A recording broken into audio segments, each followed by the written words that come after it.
తాకట్లో ఉన్న బంగారాన్ని విడిపించి ఆ రోజున మార్కెట్ ధర కట్టి మిగిలిన డబ్బును మీకు అందిస్తుంది కొమ్మూరి గోల్డ్.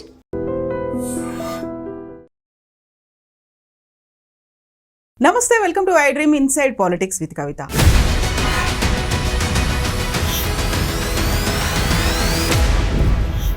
తెలంగాణలో పాత పేరుతోనే సరికొత్తగా ఇంకొక రాజకీయ పార్టీ రాబోతోందా? టీఆర్ఎస్, బీఆర్ఎస్ వదులుకున్నటువంటి ఈ పేరుతోనే ఇంకో కొత్త పార్టీ పెట్టాలి అంటూ తెలంగాణ జాగృతి వ్యవస్థాపక అధ్యక్షురాలు కవిత ఆలోచిస్తున్నారా? సరికొత్త పార్టీతో బీఆర్ఎస్ పార్టీ అస్తిత్వానికి దెబ్బ పడుతుందా? ఎందుకని టీఆర్ఎస్ అంటే ఒక ఎమోషన్, ఒక సెంటిమెంట్, అదే ఓట్లు తీసుకొస్తుంది అనే దాంతో పాటుగా సరికొత్త రాజకీయాలకి టీఆర్ఎస్ పార్టీయే సరైనటువంటి వేదిక అని ఎందుకు ఆలోచన చేస్తున్నారు? మనతో పాటుగా ఉన్నారు TRS party founder member and political analyst V Prakash garu. Prakash గారు నమస్కారం. సో మీరు టీఆర్ఎస్ పార్టీ ఫౌండర్ మెంబర్గా ఉన్నారు. ఆ కాలంలో టీఆర్ఎస్ అనేది తెలంగాణ రాష్ట్ర సమితి అనే పేరు ఎందుకని తీసుకురావాల్సి వచ్చింది? అది ఆల్మోస్ట్ ఒక 2 దశాబ్దాల పాటుగా ఒక ఎమోషన్, ఒక సెంటిమెంట్. మీకు ఆలోచన ఎందుకు వచ్చింది? అంటే మన లక్ష్యం తెలంగాణ రాష్ట్రాన్ని సాధించడం అనేది లక్ష్యం. తెలంగాణ రాష్ట్రాన్ని సాధించడం జాగ్రఫికల్గా తెలంగాణ రాష్ట్ర సాధన సమితి అనే ఒక ఆలోచన వచ్చింది అప్పుడు. బట్ లెంతీగా అవుతుంది. తెలంగాణ ప్రజాసమితి అని అప్పుడు ఎట్లయితే అనుకున్నామో ఆ తెలంగాణ ప్రజాసమితిని రివైవ్ చేద్దామంటే దాని రిజిస్ట్రేషన్ వేరే వాళ్ళ దగ్గర ఉంది, వాళ్ళు ఇవ్వరు. ఇదంతా ఎందుకు సమస్య అని చెప్పి ప్రజా పేరు దగ్గర రాష్ట్రాన్ని పెట్టేద్దాం, సాధనాన్ని పెట్టకపోయినా తెలంగాణ రాష్ట్రం కోసమే ఇది ఉన్నట్టుగా. రేపు తెలంగాణ రాష్ట్రం వచ్చినాక మళ్ళీ సాధన అనే పదం తీసేయాల్సి వస్తుంది. అందుకని అన్ని ఆలోచించి విత్ గ్రేట్ కాన్ఫిడెన్స్ తెలంగాణ రాష్ట్రాన్ని సాధిస్తాం. అయితే తెలంగాణ రాష్ట్ర సమితి అంటే అప్పుడు సాధన కోసం, ఇప్పుడు అభివృద్ధి కోసం. అట్లా తెలంగాణ రాష్ట్ర సమితి అనేది ఫిక్స్ అయింది. దీనిలో ప్రధానంగా ఇన్నయ్య గారు, గాదే ఇన్నయ్య, కేసీఆర్ గారు, మత్స్యనాచారి గారు, నేను, ఆనాడు బోయినపల్లి హనుమంతరావు గారు, నిమ్మ నరసింహారెడ్డి, మేమందరం ఉన్నప్పుడు అది డిసైడ్ చేయడం జరిగింది. కేకే మహేందర్ రెడ్డి కూడా, భరత్ కుమార్, వీళ్ళంతా స్టార్టింగ్లో మాతో పాటు అసోసియేట్ అయ్యారు. అట్లా ఆ పేరును కేసీఆర్ గారే డిసైడ్ చేశారు ఫైనల్గా. అది కానీ జెండా విషయంలో కానీ ఆ చర్చ చాలా రోజులు జరిగింది, ఒకరోజు కాదు. అన్నీ విన్న తర్వాతనే కేసీఆర్ గారు ఆయన మనసులో ఉన్న ఆ పేరునే స్థిరపరిచారు. ఓకే, ఆ టీఆర్ఎస్ కాస్త బీఆర్ఎస్గా మారిపోయింది. ఇప్పుడు మీరు ఏదైతే రాష్ట్ర సాధన, ఆ తర్వాత రాష్ట్ర అభివృద్ధి అనుకున్నారో, 2 అయ్యాయి కాబట్టి దేశవ్యాప్తంగా మేము విస్తరిస్తాము అనుకుంటూ బీఆర్ఎస్కి వైపు వెళ్ళారు. బీఆర్ఎస్ దాకా వెళ్ళిన తర్వాత మళ్ళీ టీఆర్ఎస్ అంటే తన ఉనికి కోల్పోయింది, తన అస్తిత్వాన్ని కోల్పోయింది అనేటువంటి భావన అలాంటిది ఏమైనా కనిపించిందా? అంటే కొంత ప్రజల లోపల కన్ఫ్యూజన్ వచ్చినా కూడా సింబల్స్ ఏముండేసరికి దానివల్ల పెద్దగా, ఒకవేళ ఓటమికి కారణాలు మీరు లిస్ట్ అవుట్ చేసినప్పుడు దానికి ఏ నంబర్ ఇస్తారని నేను అడిగితే చివరి నంబర్ ఇస్తా. 26 కారణాలు వచ్చాయి నేను కౌంట్ చేస్తే. అందులో ఇదైతే కౌంట్ చేయలేదు, 27వ కారణం అవుతుంది ఇది ఓటమికి సంబంధించినంత. గెలుపు ఓటములు బీఆర్ఎస్ అని పెట్టినంత మాత్రాన కాలేదు. 2 విషయాలలో ఏమైందంటే బీఆర్ఎస్ అని పెట్టడం వల్ల దృష్టి కొంచెం దేశవ్యాప్తంగా ఆయన స్టడీ కానీ, ఆయన ఆలోచనలు కానీ, ఆయన టైం ఇవ్వడం కానీ, అనేక సార్లు మహారాష్ట్రలో పర్యటించారు, చాలా మీటింగ్స్ పెట్టారు. ఆ మీటింగ్స్ కోసం ఇక్కడున్న ముఖ్య నాయకులను డైవర్ట్ చేశారు. ఇప్పుడు ఉదాహరణకు అలా ఈయన ఉండేవాడు, ఏది జీవన్ రెడ్డి ఎమ్మెల్యే ఆర్మూర్, ఈయన ఏమైనా అక్కడే ఉన్నాడు, పోయి కాన్స్టిట్యున్సీలో ఓడిపోవాల్సి వచ్చింది. ఇట్లా కేసీఆర్ గారు కూడా ఇక్కడ 3 నెలల ముందు ఇక్కడ ప్లానింగ్ చేయడానికి బదులు అక్కడ పోయి టైం అంతా స్పెండ్ చేశారు. వీటి వల్ల బీఆర్ఎస్ పెట్టడం వల్ల నష్టం జరిగింది కానీ వేరే రకంగా భారత రాష్ట్రం పెట్టడం వల్ల నష్టం జరిగిందని నేను అనుకోను. కేసీఆర్ గారికి ఒక స్థిరమైన ఆలోచన ఉంది. రాష్ట్రానికి ఏదైనా మేలు జరగాలంటే కేంద్రంలో అధికారంలో ఉండాలి. ఎందుకంటే డెవల్యూషన్ విషయంలో కానీ, ఇప్పుడు ఉత్తర భారతదేశం దక్షిణ భారతదేశం మీద డామినేట్ చేసే పద్ధతి, బీహార్ ఉత్తరప్రదేశ్లో గెలిచిన వాళ్ళే ఎప్పుడు రాజ్యం వెళ్తున్నారు, అంటే చక్రం తిప్పుతున్నారు అక్కడ. కాబట్టి మనం ఎందుకు కాకూడదు? సో భారత రాష్ట్ర సమితి పెట్టి మనము నేషనల్ లెవెల్ పాలిటిక్స్లో చక్రం తిప్పాలి. ఇప్పటిదాకా స్వతంత్రం వచ్చిన తర్వాత మౌలిక వసతుల కల్పనలో కానీ, ప్రజల కనీస అవసరాలు తీర్చడంలో కానీ అన్ని ప్రభుత్వాలు విఫలమైనవి. అయితే ఈజ్ అ డిఫరెంట్ పర్సన్. విజేతలు భిన్నమైన పనులు చేయరు, భిన్నంగా చేస్తారని చెప్పడానికి కేసీఆర్ ఒక ఉదాహరణ. ఏ పని చేసినా ఆయన ఒక డిఫరెన్స్ అనేది కనబడుతుంది అలా. సో ప్రజల పట్ల ఆ ప్రేమ ఏదైతే ఉన్నదో దేశవ్యాప్తంగా ఆయన దాన్ని ఎక్స్పాండ్ చేశాడు. తెలంగాణ కోసం ఎట్లా ఆలోచించాడో దేశవ్యాప్తంగా రైతుల పరిస్థితి చాలా అధ్వాన్నంగా ఉంది. రైతు వ్యతిరేక చట్టాలు తెస్తున్నారు, నీళ్లను ఉపయోగించుకోవట్లేదు, సముద్రంలో కలుస్తున్నాయి. ఇట్లాంటివన్నీ కూడా ఆలోచించి ఫైనల్గా ఏం చేశాడంటే ఆయన ఫారెస్ట్ కవర్ పెంచాలన్నా ఇట్లాంటి హిమాలయాస్ కరిగిపోతున్నాయి, గ్లోబల్ వార్మింగ్ వస్తున్నది, సో దేశవ్యాప్తంగా ఉంటే బాగుంటుంది అనేది ఇప్పటికి కూడా తగ్గేదే లే. కేసీఆర్ గారు ఎట్టి పరిస్థితుల్లో కూడా దాన్ని మళ్ళీ టీఆర్ఎస్గా మార్చరు. బీఆర్ఎస్గానే ఉంటారు. మరి అక్కడ టీఆర్ఎస్గా మార్చరు అనుకున్నప్పుడు ఆ టీఆర్ఎస్ పేరు అనేది ఇప్పుడు ఫ్రీజ్ అయి ఉందా, ఫ్రీగా ఉందా, ఎవరైనా వాడుకోవచ్చా? ఎప్పుడు కూడా ఏంటంటే ఒక పార్టీ పాపులర్ అయిన తర్వాత రిజిస్టర్డ్ పార్టీగా, రికగ్నైజ్డ్ పార్టీగా ఆ పేరు వేరే వాళ్ళకి ఇవ్వరు. బట్ అక్కడ ఓపెన్ ఉంటుంది. కానీ దానికి ఏంది డిస్క్రిప్షన్ తప్ప మ్యాండేటరీ గైడ్ లైన్స్ ఏం లేవు. డిస్క్రిప్షన్ ప్రకారం వాళ్ళు ఇవ్వాలనుకుంటే ఇవ్వచ్చు. బట్ ఇప్పటిదాకా ఆ సాంప్రదాయం లేదు. ఒక బాగా పాపులర్ అయ్యి రికగ్నైజ్ అయిన పార్టీని ఇంకోరికి ఇవ్వడం అనేది జరగలేదు, కాబట్టి ఇవ్వరని నేను అనుకుంటున్నాను. సో యూజువల్గా అక్కడ ఎన్నికల సంఘంకు ఉన్నటువంటి నిబంధనలు కావచ్చు, అక్కడ ఉన్నటువంటి ప్రోటోకాల్స్ అనేవి ఎలా ఉంటాయి? ఇప్పుడు బీఆర్ఎస్గా మారి 3 ఏళ్ళు అవుతుంది. అదొక వ్యాక్యూమ్ ఉన్నది ఎలక్షన్ కమిషన్ యాక్ట్లో. ఆ వ్యాక్యూమ్ అనేది అట్లాగే ఉంది. వాళ్ళు డిస్క్రిప్షన్ మాత్రమే, అది ఒక సాంప్రదాయం మాత్రమే. ఒకసారి పేరు మార్చుకున్న తర్వాత అది ఓపెన్ అవుతుంది. బట్ ఓపెన్ అయినా ఇవ్వకూడదు అనేది ఒక సాంప్రదాయం. ఓకే, ఇప్పటిదాకా ఇవ్వలేదు. సో 3 ఏళ్ళు అయితే దాటింది. దానికి ఏమి 3 ఏళ్ళు 6 ఏళ్ళు ఏం లేదు.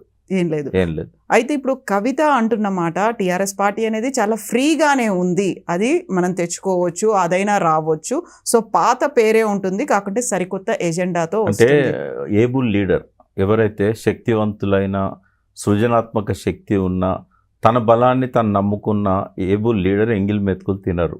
ఎందుకంటే తను స్వయంగా కష్టపడి నిర్మించాలనుకుంటారు, ఇంకోరు తినే వదిలేసిన దాన్ని తినరు. కాబట్టి అది ఎవ్వరు ఆలోచించినా కూడా వాళ్ళ ఫెయిల్యూర్ అక్కడనే కనబడుతూ ఉంది. అంటే పువ్వు పుట్టక ముందే అదొక బలహీనతలాగా ప్రజల ముందుకు వస్తుంది. అదే పేరుని తెలంగాణ రాష్ట్ర సమితి అనే పేరుని, ఒక టీఆర్ఎస్ పేరుని మీరు ఆలోచించారు, అదొక అందరినీ ఏకం చేయడానికి వచ్చింది, లేకపోతే ఒక ముఖ్య ఎజెండా, ఒక ఉద్దేశంతో ముందుకు వెళ్ళింది అనుకున్నప్పుడు మీరు కాదనుకుని వెళ్ళిపోయారు కదా. వెళ్ళిపోయిన తర్వాత కవిత గారి గురించి నాకు సంపూర్ణ అవగాహన ఉంది. ఆమె ఇటువంటి ఇష్టపడరు.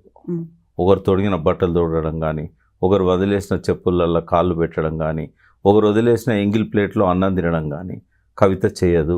కవిత ఏంటంటే ఆమె మైండ్లో ఎప్పుడు కూడా తన సుప్రీమసీ, తన ఆలోచన, ఆ పట్టుదల ఉన్న మనిషి ఆమె.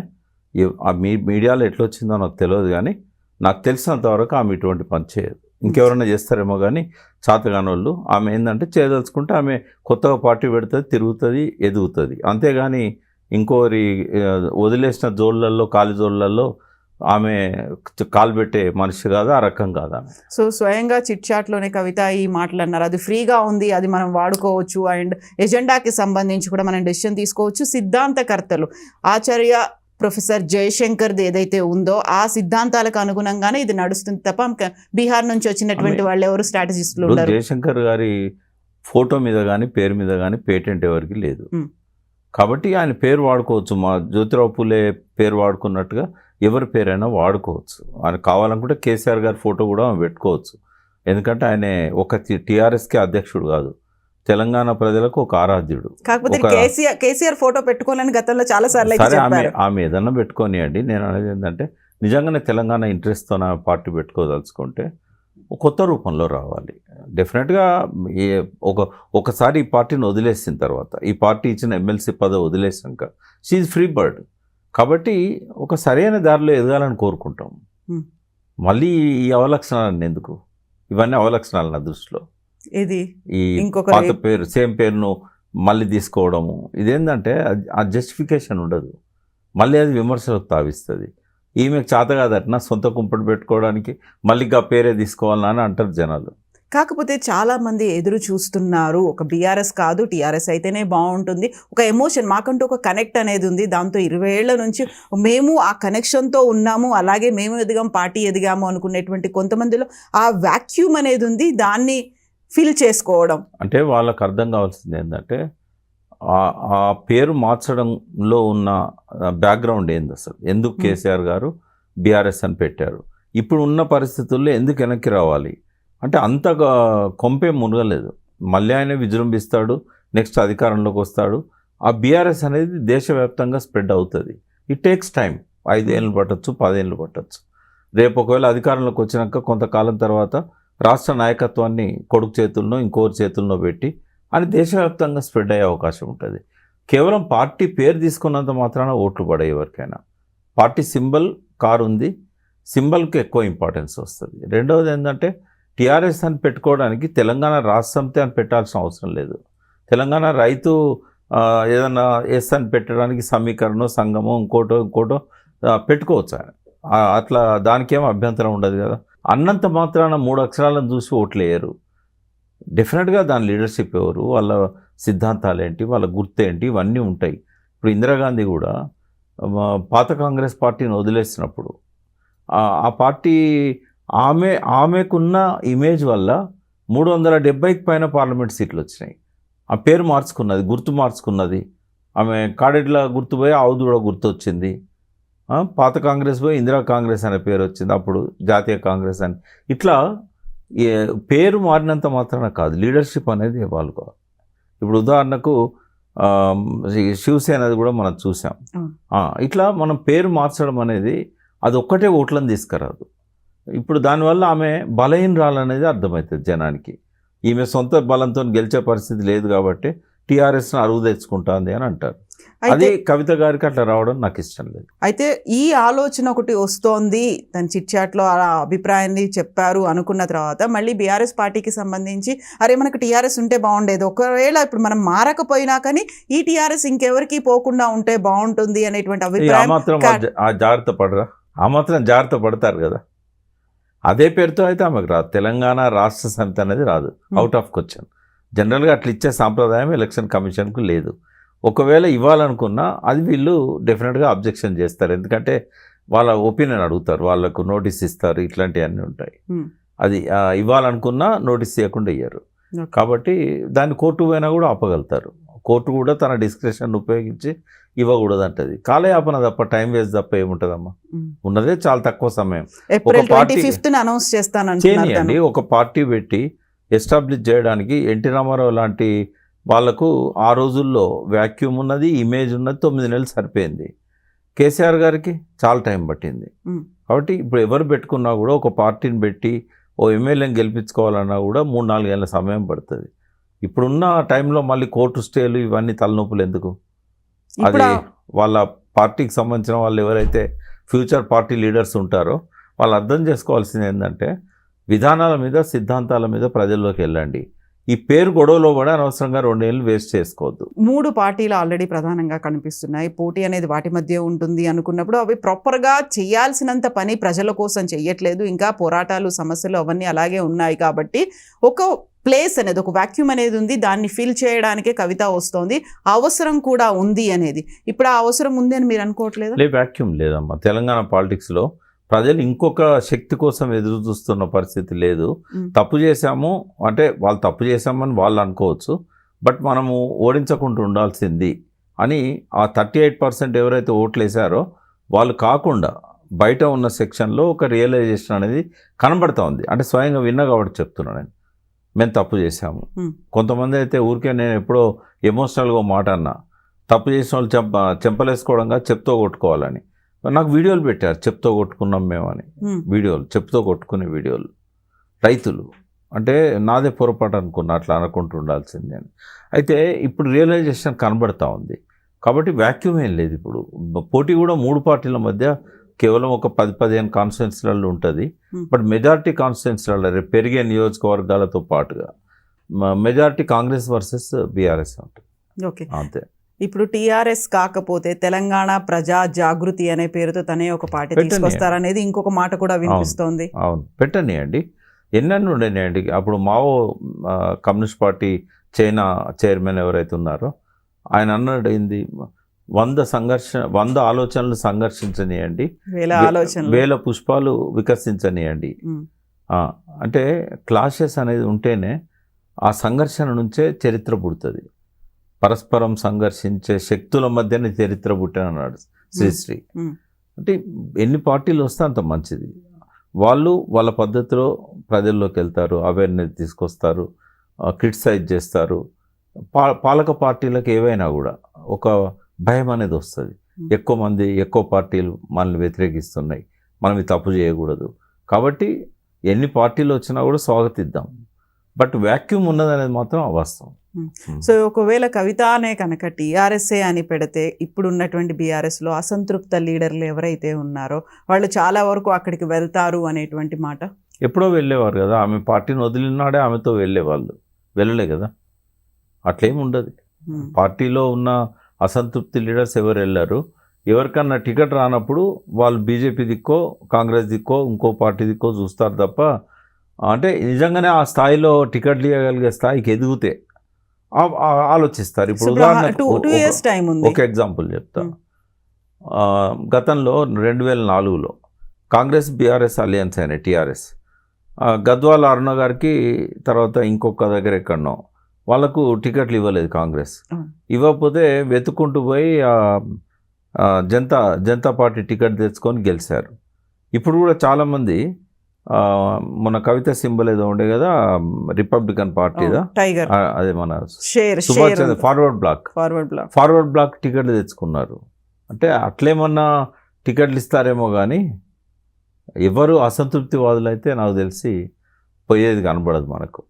ఈసారి బీఆర్ఎస్ అధికారంలోకి వస్తుందనే హోప్ అనేది అప్పటి వరకు ఇంకా ఎక్కువ అవుతుంది ఎలక్షన్స్ నాటికి.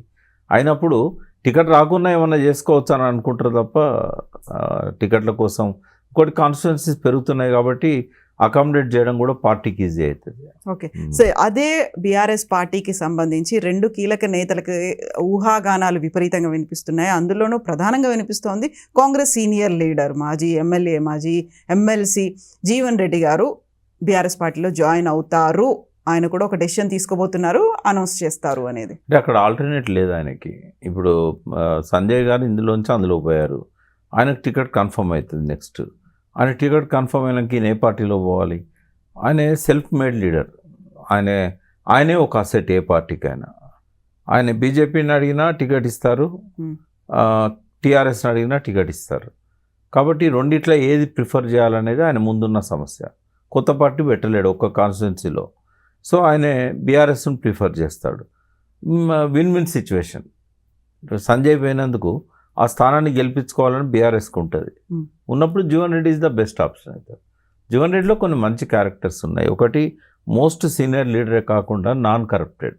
ఆయన ఏం ప్రజలకు డబ్బులు ఇచ్చి సారబోసి ఓట్లు అడగాడు, అటువంటి లీడర్స్ లేరు. కాబట్టి అది పార్టీకి ఒక అసెట్ అవుతాడు ఆయన. తర్వాత ఆయనకున్న ఎక్స్పీరియన్స్ టీడీపీలో కానీ కాంగ్రెస్లో కానీ 40 ఏళ్ళ సుదీర్ఘ ప్రయాణంలో ఒక అడ్వకేట్గా ప్రస్థానం మొదలుపెట్టి ఎన్నో శాఖలకు ఆయన మంత్రిగా పనిచేశాడు. ఎప్పుడు అసెంబ్లీలో చర్చ జరిగినా తెలంగాణ కోసం నిలబడ్డాడు. అంటే ఇప్పుడు కాదు, 90sలో నాకు ఆయన స్పీచెస్ అన్ని ఇప్పటికీ నా చెవులో వినబడుతూ ఉంటాయి. 97లో అసెంబ్లీలో తెలంగాణ మీద చర్చ జరిగినప్పుడు కూడా ఆయన అనర్గళంగా తెలంగాణ మీద మాట్లాడాడు. కాబట్టి పార్టీకి ఒక అసెట్ ఆయన రావడం అనేది ఆయనకు ఒక అసెట్ అవుతుంది. ఓకే, సో బీఆర్ఎస్ పార్టీలోనే జాయిన్ అవుతారని మీరు అనుకుంటున్నారు? నేను 100% ఇలానే వస్తాను. ఎందుకంటే ఆయన మెచ్యూర్డ్ పొలిటీషియన్. బీజేపీ అక్కడ ఏం లేదు జగిత్యాలలో. ఒకవేళ ఆయన బీజేపీలో పోతే ఆయనకు మైనస్ అవుతుంది అక్కడ. ఓకే, సో ఇప్పుడు రెండో లీడర్ గురించి మాట్లాడుకుంటే ఈటెల రాజేందర్. ఆయన నన్ను బీఆర్ఎస్ పార్టీ మెడల్ పట్టి బయటికి గెంటేసింది, 5 ఏళ్ళు అయింది, ఆ తర్వాత నేను ఇప్పుడు రెస్పాండ్ అవుతున్నాను అని ఆయన మాట్లాడారు. నేను శోభ మళ్ళీ బీఆర్ఎస్లోకి వెళ్తాము అనేటువంటి మాటలు ప్రచారాలు చేస్తున్నారు అనే దాని మీద. సో ఈటెల రాజేందర్ నేను వెళ్ళను అనే మాట చెప్తున్నారు, బట్ ఆయన పేరు ఎందుకని పదే పదే వినిపిస్తోంది? అంటే ఆయన అభిమానులు కోరుకుంటున్నారు అక్కడ ఉంటే గెలవడు అనవసరంగా. అంటే ఎమ్మెల్యే గెలుతాడు, బట్ ఆయన ఎక్స్పెక్ట్ చేసిన మంచి పొజిషన్లు ఏమి అందులో రావు. ఎందుకంటే బీజేపీ గవర్నమెంట్ వచ్చే పరిస్థితి లేదు. మళ్ళీ ఎంపీగానో గెలవాలి, లేకుంటే ఎమ్మెల్యే గెలవాలి.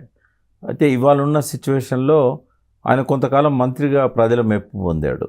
7 సంవత్సరాలు, దాదాపుగా 7-7.5 సంవత్సరాలు. పర్టికులర్గా కోవిడ్ టైంలో కూడా ఆయనకు మంచి పేరు వచ్చింది. ఎంతోమందికి ఫోన్లు చేస్తే బెడ్లు ఇవ్వడం, ఆయన ప్రతి హాస్పిటల్ పోయి పేషెంట్లను విజిట్ చేశాడు. సో అట్లా ఆయనకు ఉన్న ఆ ఇమేజ్ వల్ల ప్రజలు ఏమనుకుంటున్నారంటే మీరు మళ్ళీ బ్యాక్ వెళ్ళాలి అనేది పెద్ద డిమాండ్ ఉంది. ఆ ఇంటర్నల్గా చెప్పేవాళ్ళు, క్లోజ్గా ఉన్న వాళ్ళు ఇంటర్నల్గా చెప్తున్నారు, బయట ఉన్న వాళ్ళు అయితే ఓపెన్గానే చెప్తున్నారు. సో ఈ ప్రజల డిమాండ్ అనేది ఇంపార్టెంట్. ప్రజలు ఆలోచిస్తున్న దానికి అనుగుణంగా పోగలిగితే 4 కాలాల పాటు మంచిగా ఉంటాడు. వ్యక్తిగత కోపాలు తాపాలు రాజకీయాలలో ఉండవు. ఎన్నికలకు ముందు నా చిరునామా ఏందని ప్రతి ఒక్క నాయకుడు చెక్ చేసుకోవాలి.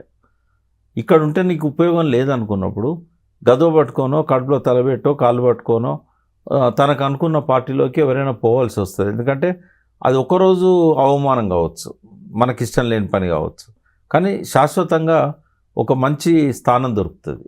కాబట్టి ఆ రోజు జరిగిన ఈ కావేశాలు అప్పటి కోపం కేసీఆర్ కింద ఉంటుందని నేను అనుకోను.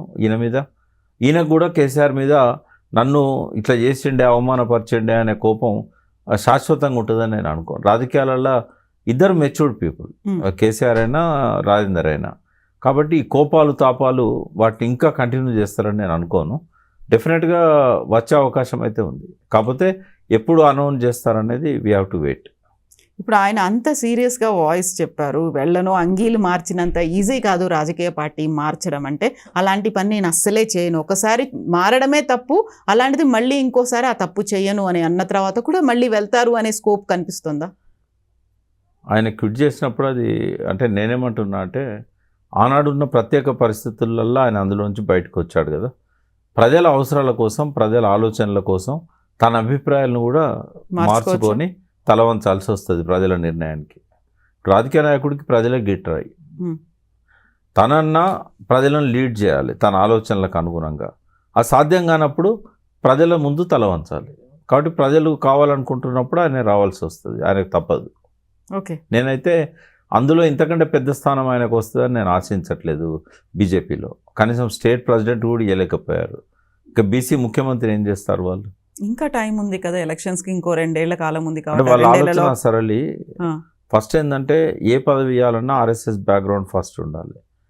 ఈయనేమో కట్టర్ ఆర్ఎస్ఎస్ వ్యతిరేకంగా పెరిగినోడు, అంటే వ్యతిరేకంగా అని చెప్పకపోయినా లెఫ్ట్ చింత డిఫరెంట్ డైరెక్షన్స్ నుంచి వచ్చిన చింత తెచ్చిన పులుపు చావదు అన్నట్టుగా ఈ లెఫ్ట్లో ఉన్న వాళ్ళకు నువ్వు ఏం చేయి, పైకి జై శ్రీరామ్ అన్నా కూడా లోపల ఉండేది ఉంటుంది.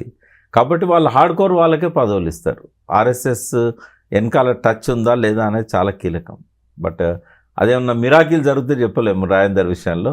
నాకు తెలిసినంత వరకు ఆడ కూడా ఇంకోటి బీసీ నాయకునికి ఇవ్వాలన్నప్పుడు రాజేందర్ కంటే కూడా బండి సంజయ్ వాళ్ళకు యాక్సెప్టబుల్ క్యాండిడేట్ అవుతాడు. ముఖ్యమంత్రి క్యాండిడేట్ అయినా పార్టీ అధ్యక్షుడిగా రుజువు చేసుకున్నాడు, కేంద్ర మంత్రిగా ఉన్నాడు, ఆర్ఎస్ఎస్ కార్యకర్త చిన్నప్పటి నుంచి. కాబట్టి వీళ్ళిద్దరి మధ్య కాంపిటీషన్లో ఎవరు వస్తారంటే సంజయ్కి ఇస్తారు. ఇంకా బ్రహ్మల్లో రాజేందర్ ఉండాల్సిన అవసరం లేదు. కాబట్టి this is the best time and decision. Okay, ఏ పార్టీతో పాటుగా ఎక్కడి నుంచి పోటీ చేస్తారు, ఏ పదవి కోసం పోటీ చేస్తారు అనేది, అటు హుజురాబాదా మల్కాజ్గిరియా, ఎమ్మెల్యేనా ఎంపీనా అనేది? హుజురాబాద్ నుంచే ఎమ్మెల్యే చేస్తాడు నేనైతే అనుకుంటున్నా. ఇది అనుకోకుండా ఆయన కలిసి వచ్చిన అవకాశం ఎంపీ అనేది. బట్ ఎంపీగా ఉండి ఆయన ఏదో సాధించాలనే ఆలోచనలో లేడు. ఆయన వాళ్ళ కాన్స్టిట్యున్సీ ప్రజలకు మేలు చేయాలనుకుంటాడు, ఇక్కడ రాష్ట్ర రాజకీయాల్లో కీలకంగా ఉండాలనుకుంటాడు. ఆ పార్టీలో ఉన్న బీఆర్ఎస్లోకి వచ్చిన ఆయన ఎమ్మెల్యేగానే ఉంటాడు. సో ఇప్పుడు మనం కొత్త పార్టీ గురించి మాట్లాడుకున్నట్టుగా సరికొత్త వేదికలు కూడా తెలంగాణ నుంచి రాబోతున్నట్టున్నాయి. అందులోనూ కూడా తెలంగాణ అస్తిత్వ వేదిక. ఇప్పుడు మళ్ళీ సపరేట్గా అస్తిత్వ వేదిక అని ఇప్పుడు ఒకటి మళ్ళీ తీసుకురావాల్సినటువంటి అవసరం, అలాంటి పరిస్థితులు ఉన్నాయా? ఇప్పుడే కాదు, 2014లో కూడా ఉండే. కానీ కేసీఆర్ గారి మీద ఉన్న అపారమైన గౌరవంతో ఆయనే ముఖ్యమంత్రి అయ్యే అవకాశాలు ఉన్నాయి. కాబట్టి ముఖ్యమంత్రి అయిన తర్వాత కూడా ఇంకా ఆయనే ప్రణాళికలో రాసిన అనేక అంశాలు ఖచ్చితంగా ఆ గ్యాప్ అనేది రాకుండా అస్తిత్వాన్ని కాపాడితే అనే నమ్మకంతో మాలాంటి వాళ్ళమందరం కూడా సైలెంట్గా ఫాలో అయినాం. బట్ అస్తిత్వానికి అప్పుడు కూడా ప్రమాదం ఏర్పడ్డది, ఇప్పుడైతే చాలా ఎక్కువగా ప్రమాదం ఏర్పడ్డది. అయితే ఆ అస్తిత్వం అనే దానిలో చాలా అంశాలు ఉంటాయి. అంటే అప్పుడు ప్రమాదం ఏం ఏర్పడలేదు, ఆయన ఫుల్ఫిల్ చేయలేకపోయాడు. నేను ఒకటి అడుగుతాను, తెలంగాణ స్కూళ్ళల్లో చెప్పే సిలబస్ ఏదైతే ఉన్నదో ఆ తెలంగాణ అస్తిత్వానికి ప్రతీకగా ఉండాలి. తెలంగాణ అస్తిత్వంలో మన ఆహారపు అలవాట్లు ఉన్నాయి, మన కళలు సాంప్రదాయాలు ఇట్లాంటివన్నీ ఉన్నాయి. మన అంటే సాంస్కృతిక అస్తిత్వం, తర్వాత పురాతత్వ అస్తిత్వం, ఇట్లాంటి అంశాలల్లో కేసీఆర్ గారు దృష్టి పెట్టలేదు. అంటే ఆయన ముందు టాప్ మోస్ట్ అంశాలుగా ఏమున్నాయంటే, ఆయన ముందు ఆత్మహత్యలు ఆపాలి, 24 గంటల కరెంట్ ఇవ్వాలి, నదుల నీళ్లు మనం వాడుకోవాలి, మన నిధులు ఎట్లాగో మనకు వస్తున్నాయి, నియామకాల విషయంలో కూడా మనం చాలా చేయాల్సి ఉన్నది అని చాలా వరకు ఆయన ఒక్కొక్క అంశాన్ని స్పృశించుకుంటూ వెళ్ళిపోయాడు. కానీ ఇంకా కొన్ని అంశాలు మిగిలిపోయినాయి. అది నిరాదరణకు గురైనాయని చెప్పొచ్చు, నిర్లక్ష్యం అని నేను అనలేను. బట్ ఇప్పుడు వాటిని వెలికి తీసి ఆ అస్తిత్వానికి జవసత్వాలు ఇవ్వాలి. మన రూట్స్, మన జాగ్రఫీ, అన్ని రకాల అంశాలు ఉంటాయి, చరిత్ర, సంస్కృతి, ఎవ్రీథింగ్. కాబట్టి ఇది ఒక బ్రాడ్ పర్స్పెక్టివ్తోనే ఏర్పాటు చేసిన ఆర్గనైజేషన్. ఒక 3-4 నెలలు ఎఫర్ట్స్ పెట్టాము. నేను, శ్రీధర్ దేశపాండే గారు, పిట్టల రవీందర్ గారు, ప్రొఫెసర్ సీతారామరావు గారు, ఇట్లా చాలామంది ఉన్నారు అందులో. ప్రొఫెసర్ రాఘవరెడ్డి గారు హైదరాబాద్ సెంట్రల్ యూనివర్సిటీ ఉన్నారు, టంక్సాల అశోక్ గారు ఉన్నారు, ఇంకా చాలామంది ఉన్నారు, పేర్లని చెప్పలేను నేను. సో అందరం కలిసి ఏర్పాటు చేసేదే ఇది. శ్రీధర్ మాడభూష్ గారు ఉన్నారు, సైకాలజిస్ట్ వీరేందర్ గారు ఉన్నారు, ఇంజనీర్ జేఏసి వెంకటేశం గారు ఉన్నారు, తన్నీర్ వెంకటేశం, ఆయనతో పాటు కొంతమంది చీఫ్ ఇంజనీర్స్గా పనిచేసిన వాళ్ళు ఉన్నారు. అన్ని సెక్టార్స్లోకి వెళ్ళి ఐటీ వాళ్ళు ఉన్నారు, స్టూడెంట్స్ ఉన్నారు. సో వీళ్ళందరినీ మనం అందులో తీసుకున్నాం. సో అందులో ప్రొఫెసర్ కనకదుర్గ, రాజ్యలక్ష్మి ఇట్లాంటి అకాడమిషియన్సే కాకుండా హెడ్ ఆఫ్ ది డిపార్ట్మెంట్గా ప్రిన్సిపల్స్గా పనిచేసిన వాళ్ళు, తర్వాత జర్నలిస్ట్ మన శంకర్, బుచ్చన్న, ఇట్లా వీళ్ళందరూ కూడా అందులో భాగస్తులు. అయితే మొన్న దీనికి ఒక రూపం ఇవ్వాలి, దీనికి ఆవిర్భావము, దీనికి ఒక కమిటీ అనుకున్నప్పుడు నన్ను చైర్మన్గా ఎన్నుకున్నారు. నాతో పాటుగా మన పిట్టల రవీందర్ గారు కన్వీనరు, ఇదివరకు వాళ్ళకు శ్రీధర్ దేశపాండే గారు చీఫ్ కోఆర్డినేటర్ స్టేట్కి. ఇట్లా ఇదే నిర్మాణం అన్ని జిల్లాల్లో ఉంటుంది.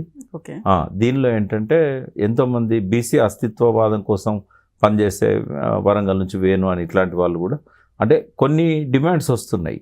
బీసీలది కూడా అస్తిత్వం, ఇవాళ పోరాటాలు జరుగుతున్నాయి అస్తిత్వం కోసం, దాన్ని కూడా ఇందులో భాగం చేయాలని వాళ్ళ డిమాండ్ ఉంది. అంటే ఇంకా కొన్ని అంశాల మీద క్లారిటీ రావాల్సి ఉంది. బట్ ఏది ఏమైనా కూడా అస్తిత్వానికైతే ఇవాళ మనం తప్పకుండా ఇంపార్టెన్స్ ఇచ్చి ముందుకు పోవాలనుకున్నాం. నాన్ పొలిటికల్గా, నాన్ పార్టీగా, నాన్ పొలిటికల్ అనలేం, నాన్ పార్టీ, ఏ పార్టీకి అఫిలియేట్ కాకూడదు. మాలో చాలామంది మేము బీఆర్ఎస్ని ఇష్టపడ్డా కూడా రాజకీయాలను, బట్ ఇక్కడ మాత్రం అది ఒక నాన్ పార్టీ వేదికలాగానే ఉంచాలి. సో బీఆర్ఎస్ నుంచి సపోర్ట్ ఏమి ఉండదా? పార్టీలకు అతీతంగానే ఉంటుంది. పార్టీలకు అతీతంగా ఉంటుంది, ఏ రకమైన సపోర్ట్ ఉండదు. బట్ విధానాలు మంచి మేము ప్రవేశపెట్టినప్పుడు బీఆర్ఎస్కు అనుకూలంగా ఉండొచ్చు, ఒక్కోసారి కాంగ్రెస్ విధానాలకు అనుకూలంగా ఉండొచ్చు. ఇప్పుడు మూసీ మీద చర్చ జరుగుతుంది. మూసీ మీద మాకున్న పర్స్పెక్టివ్ను మేము ఈ మంత్రుల సబ్ కమిటీకి ఇవ్వాలనుకున్నాం. 15th లోపు మరి టైం సరిపోద్దో లేదో, బట్ ఒకటైతే మా ఆల్టర్నేట్ మోడల్ను మూసి ఎట్లుండాలనే అలా కొన్ని మేము కేసీఆర్ గారు చేసిన పాలసీస్ మీద కూడా డిఫర్ కావచ్చు మేము. కాబట్టి ఏ పార్టీ విధానాలను కూడా గుడ్డిగా సమర్థించేది లేదు. ఒకవేళ ప్రతిపక్ష పార్టీ చెప్పేటి కొన్ని బాగున్నాయి అనుకోండి, మేము చెప్పేది కూడా సిమిలర్ టోన్లో ఉండొచ్చు, దాన్ని ఏం చేయలేము మేము. బట్ ఏ పార్టీకి కూడా ఇది కొమ్ముగాయకూడదు, ఇండిపెండెంట్గా ఉండాలి. తర్వాత బ్లైండ్గా క్రిటిసైజ్ కూడా చేయకూడదు అనుకున్నాం. దాని బ్యాలెన్స్ మెయింటైన్ చేయాలి. అన్ని విషయాలలో, రాజకీయ అంశాలలో జోక్యం చేసుకోకుండా అస్తిత్వపు రిలేటెడ్ అంశాలు వాటి వరకే పరిమితం అవుతామని అనుకున్నాం. అది బహుశా 19th రోజు ఒక మీటింగ్ పెట్టి 19th రోజు ఒక మీటింగ్ పెట్టి ఆవిర్భావ సభ చేయాలనుకున్నాం. ఈ లోపు ఒక ప్రెస్ మీట్ పెట్టి ఈ అంశాలు ఏంటి అనేది చెప్తాం. ఎందుకు అన్ని ఏప్రిల్ వేదిక అవుతున్నాయి? ఇప్పుడు April 27th ఏమో టీఆర్ఎస్ ఆవిర్భావం, April 25th ఏమో కవిత తన పార్టీని అనౌన్స్ చేస్తా అంటున్నారు. మీరు కూడా April 19th అంటున్నారు. అట్లే అనుకోలేదు, చాలా రోజుల నుంచి ఇది నానుతా ఉంది. 3-4 నెలలు అయింది. మేము మానేరు చెక్ డ్యామ్స్ బ్లాస్ట్ అయినప్పుడు ఈ ఆలోచన వచ్చింది. కాబట్టి అనుకోకుండా వచ్చింది, అది ఇంకా ప్రొలాంగ్ చేయకూడదని. మాకు ఆ సెంటిమెంట్స్ ఏం లేవు, ఏప్రిల్ సెంటిమెంట్ అయితే ఏం లేదు.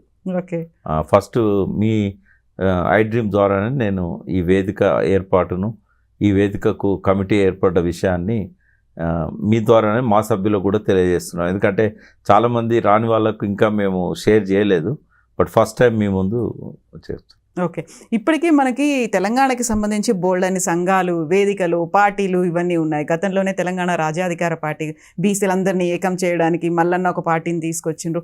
ఇన్ని పార్టీలు ఉన్నప్పుడు మీరు ఏం చేస్తారు? అందరూ పొలిటికల్గా అతీతంగా ఉంటుంది, పొలిటికల్ సంఘాలు ఒక బ్యాకప్ అనేది లేకుండా అంతటి మేమే చేస్తాము, వాళ్ళని ఇంక్లూడ్ చేసుకుంటాము అని చెప్పినప్పుడు సర్వైవల్ అనేది ఎలా ఉంటుంది? ఒక స్ట్రగుల్స్ అనేవి బోల్డ్ ఉంటాయి కదా. తెలంగాణ విద్యావంతుల వేదిక ఒకటి ఉండేది, మీకు ఐడియా ఉంది కదా. అవును. కోదన్ రామ్ గారు, శ్రీధర్ దేశపాండే, విఠల్, వీళ్ళంతా రవీందర్, పిట్టల్ రవీందర్, అవును. సేమ్ అదే తరహాలో ఇది కూడా అకాడమిక్గా కొంత దీనికి ఎక్కువ ఖర్చు ఏమి ఉండదమ్మా. ఎందుకంటే ఏడికన్నా పోయినప్పుడు అక్కడ ఎవరినో స్పాన్సర్ని భోజనాలు పెట్టమంటాం, వెహికల్స్ ఉన్నాయి ఎవరికి వాళ్ళకు, ఒక్కో దానిలో 4-5 వెళ్తాము. సెమినార్స్ పెట్టినప్పుడు హాల్ ఖర్చు, భోజనాల ఖర్చు ఉంటుంది. ఫస్ట్ అనుకున్నాం ఏంటంటే ఎవరిని అడగద్దు, మనమే కాంట్రిబ్యూట్ చేసుకుందాము. ఇప్పటిదాకా అట్లే నడుస్తున్నది. ఒకవేళ పెద్ద అమౌంట్ అవసరం పడ్డప్పుడు మనకు లైక్ మైండెడ్ వాళ్ళు ఎవరైతే ఉంటారో వాళ్ళ నుంచి విరాళాలు తీసుకుందాం. అంతేగాని దీనికి ప్రత్యేకంగా ఒక ఫండ్ అంటూ పెట్టుకోవడం కానీ, పొలిటికల్ పార్టీల మీద ఆధారపడడం కానీ చేయకూడదు అనేది అనుకున్నాం ఖచ్చితంగా. అయితే దీనికి ఉన్న లిమిటేషన్స్ ఏంటంటే, ఇప్పుడు ఏదైతే డెవలప్మెంట్ అనుకుంటున్నామో నా దృష్టిలో ఏమన్నా 1-2 మినహాయింపులు ఉంటే ఉండొచ్చు, కానీ వర్స్ట్ డిస్ట్రక్షన్ ఇది. ఇప్పుడు గుట్టలన్నీ ఖాళీ చేస్తున్నారు, అది డెవలప్మెంట్ అనుకుంటున్నారు. సింగరేణి బొగ్గంతా తీస్తున్నారు, అది డెవలప్మెంట్ అనుకుంటున్నారు. పట్టణీకరణ ఒక డెవలప్మెంట్ అనుకుంటున్నారు. హైవేస్ ఒక అనుకుంటున్నారు. మూసి పక్కన ట్రాఫిక్ కోసం 200 మీటర్ల రోడ్లు డెవలప్మెంట్ అనుకుంటున్నారు. మూసి మధ్యలో భవనాలు డెవలప్మెంట్ అనుకుంటున్నారు. శివుణ్ణి మూసి నదిలో పెట్టి భక్తి అనుకుంటున్నారు. అన్ని వెరితలలు వేసినాయి. భక్తి ఆడంబరాలకు లోను కాదు. భక్తి అనేది ప్రశాంతంగా ఉండాల్సింది. ఈ పెద్ద పెద్ద గోపురాలు, గుళ్ళు, ఇవన్నీ కూడా చాలా కాలంగా వెరితలలు వేస్తూ వచ్చిన సంస్కృతి. భక్తి అనేది ఎగ్జిబిట్ చేసేది కాదు. కానీ రాజుల కాలం నుంచే ఈ ఆడంబర సంస్కృతి అనేది అందులో వచ్చింది. అంటే మేము ఒకటి డిఫైన్ చేయాలనుకున్నాం, మన అస్తిత్వం ఏంది, పూర్వకాలంలో మనం ఎట్లున్నాము, ఇప్పుడు ఏం తింటున్నాము, ఏదైతే డెవలప్మెంట్ అని మనం చెప్పుకుంటున్నామో సిమెంటు, కాంక్రీటు, తర్వాత ఈ స్టీలు, ఇవన్నీ కూడా ఇవి డెవలప్మెంటే అనుకుంటే 1,00,000 సంవత్సరాల కింద మనుషులు క్రియేట్ చేసేవాళ్ళు. బట్ వాళ్ళకి తెలుసు ఇవన్నీ కూడా మానవాళికి, వాళ్ళ జీవనానికి, వాళ్ళ ప్రాణానికి, వాళ్ళ ముందు తరాలకు అత్యంత ప్రమాదకరమైనవి తెలుసు. కాబట్టే వాళ్ళు బెడ్రూమ్లలో టాయిలెట్లు కట్టుకోలేదు, ఇంటిపైన స్లాబులు వేయలేదు. ఇదంతా ఏదైతే జరిగిందో విశృంఖల అభివృద్ధిది. కాకపోతే ఇవన్నీ జరగకపోతే మనం ముందుకు వెళ్ళినట్టు కాదు. మనకు విస్తరిస్తున్నటువంటి నగరానికి తగ్గట్టుగా అన్నీ అమర్చుకోవాల్సినటువంటి అవసరాలు అనేవి ఉన్నాయి. మౌలిక సదుపాయాలు కావాలి. సింధు నాగరికత కాలంలోనే నగరాలు, అప్పటి నుంచి వచ్చినటువంటి టెక్నాలజీ కావచ్చు, డెవలప్మెంట్స్ కావచ్చు, మనం ఎంత ముందుకెళ్తున్నాం, ఇవన్నిటికీ తగ్గట్టుగా కదా మార్చుకుంటున్నాం. కార్ అనేది మన వేగాన్ని పెంచుతుంది, కానీ కార్ ఎంత డిస్ట్రక్షన్. అది లేకుండా అయితే వెళ్ళలేం కదా. వెళ్ళలేని రోజులు 1,00,000 సంవత్సరాలు ఉన్నాయి. కారు వచ్చిన రోజులు నిజాము మసీద్కు నమాజ్ చేసుకోవడానికి పోతుంటే ఊళ్ళకి వెళ్ళి వచ్చి రోడ్ల మీద నిలబడి కారును చూసేవాళ్ళు. అంటే హైదరాబాద్లో పొద్దున ఒక కారు, మధ్యాహ్నం ఒక కారు కనపడేది. ఈ 100 సంవత్సరాలు కూడా కాలేదు ఇంకా. ఇప్పుడు 1,80,00,000 కార్లు, మనుషుల కంటే చాలా కార్ల సంఖ్య, అంటే అన్నీ కలిపి 2 వీలర్స్ ఇవన్నీ కలిపితే 1,00,000 పైన హైదరాబాద్కి వచ్చినాయి. అంటే not at the stake of human life, not at the stake of 84 lakh creatures life. బయోడైవర్సిటీని ఫనంగా పెట్టి, 84 లక్షల జీవరాశులను ఫనంగా పెట్టి, మన ఓన్ శరీరాలను, మన ఆత్మలను ఫనంగా పెట్టి సాధించే డెవలప్మెంట్ ఒక డెవలప్మెంటా? ఇదంతా అభివృద్ధి పేరుతో జరిగిన విధ్వంసం. ఈ ఫార్మా ఒక విధ్వంసం. ఈ మూసీ లాంటి కన్నతల్లి నది అనేది, కన్నతల్లిని మలమూత్రాలతో నింపడమే కాకుండా వ్యర్థ రసాయనాలతో నింపడం అనేది ఎన్ని కోట్ల, వేల కోట్ల జీవరాశులు చచ్చిపోతున్నాయి. మీకు ఇంకోటి చెప్తున్నా, అత్యంత ప్రమాదకరమైనది ఏంటంటే ప్రతి 10 సంవత్సరాలకు 1 సెంటీగ్రేడ్ పెరగబోతున్నది. ఇంకొక 3 సెంటీగ్రేడ్ కనుక ఉష్ణోగ్రత పెరిగితే ఈ జలచరాలు అనేటివి ఉండవు. నీళ్ళల్లో ఉండే ప్రతిదీ చచ్చిపోతుంది. ఇవన్నీ కప్పల దగ్గర నుంచి మొదలుపెట్టి ఉభయచరాల దగ్గర నుంచి జలచరాలన్నీ ఇంకొక 3 డిగ్రీ సెంటీగ్రేడ్ పెరుగుతూ చచ్చిపోతాయి. అంటే మన జీవిత కాలంలో మనం ఈ వినాశనాన్ని చూడబోతున్నాం. తర్వాత మైక్రోబ్స్, మట్టిలో ఉండే మైక్రోబ్సే కానీ, నీళ్ళల్లో ఉండేటివి కానీ, మన శరీరాల్లో ఉండేటివి కానీ ఇంకొంచెం టెంపరేచర్ పెరిగిందంటే అవి తట్టుకోలేవు.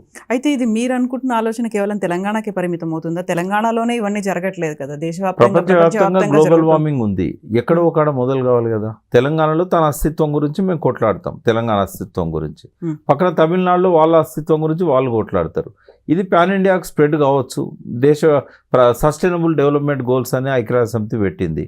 దాని గురించి పట్టించుకున్న వాళ్ళు లేరు. మాలాంటి వాళ్ళం ఆడిట్ చేస్తాం. ఈ ప్రభుత్వం ఏం చెప్పింది 2030 నాటికి ఎంత తగ్గిస్తా అన్నది, ఎంత తగ్గించింది, చెక్ ఉండాలన్నా, చెక్ అండ్ బ్యాలెన్సెస్ అనేటివి ఉండాలి కదా.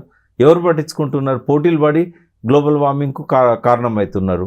ఆయన థర్మల్ పవర్ 4000 మెగావాట్లు పెంచాడు, నేను 8000 మెగావాట్లు పెంచుతా అంటే ఇట్లా సంతకం పెట్టిన మోడీ గవర్నమెంట్ కూడా ఆ విధానాలకు కట్టుబడి లేదు.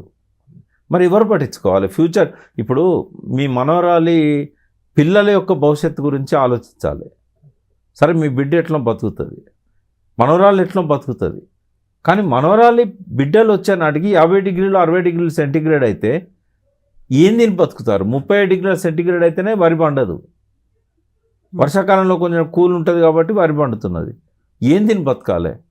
మనిషి ఇప్పుడు ఈ ప్రకృతి ఒక్క మనదేనా? ఆ మిగతా జీవరాశులన్నీ అంటే ఎవరు ఆలోచిస్తున్నారు? ఇప్పుడు అదాని ఏమన్నా బంగారు కిరీటంతో స్వర్గానికి పోతాడా? సో బోల్డ్ అని ఉన్నాయి, అవన్నిటి కోసం ఒక వేదిక అనేది వస్తుంది. అస్తిత్వం బ్యాక్ టు ద రూట్స్. అప్పుడు ఎంత బాగా తినేవాళ్ళు గట్క. ఇప్పుడు ఇవన్నీ ఆనాటి ఫుడ్ అన్నిటి మీద అవేర్నెస్ తీసుకొస్తారు, అన్నిటి మీద. మేము అందులోనే ఒక ప్రోగ్రామ్ కూడా బ్యాక్ టు నేచర్ అని పెడుతున్నాం. ఇప్పుడు రేపు ఫస్ట్ మీటింగ్కే రాజేందర్ సింగ్ గారిని పిలుస్తున్నాం. అట్లే వెంకటనారాయణ గారు సీనియర్ జర్నలిస్ట్, వీళ్ళకు జీవిత సాఫల్య పురస్కారం వాళ్ళిద్దరికి ఇవ్వాలని. So thank you so much. Best wishes to you అండి. Thank you. And for more videos, Please subscribe to iDream. Please subscribe to iDream. Please subscribe iDream. And please subscribe to iDream. For more videos, subscribe to iDream. please like, share and subscribe to the channel. Congratulations, iDream. Subscribe to iDream. Subscribe to iDream. So subscribe to iDream Media. iDream ki iDream team andarki huge congratulations. Please subscribe iDream Media. Please subscribe to iDream. Subscribe iDream. Please subscribe to iDream. iDream అంటే నా కళల ఛానల్ను subscribe చేసుకున్న నోరు తిరుగుతలేదు, మీరైతే గంట గుర్తు కొట్టండి. For more such videos, please subscribe to iDream. Subscribe to iDream. Please subscribe to iDream. Please subscribe iDream Media. Please do subscribe to iDream. Please subscribe to iDream Media. For best entertainment and information, please subscribe iDream. And don't forget to subscribe to iDream.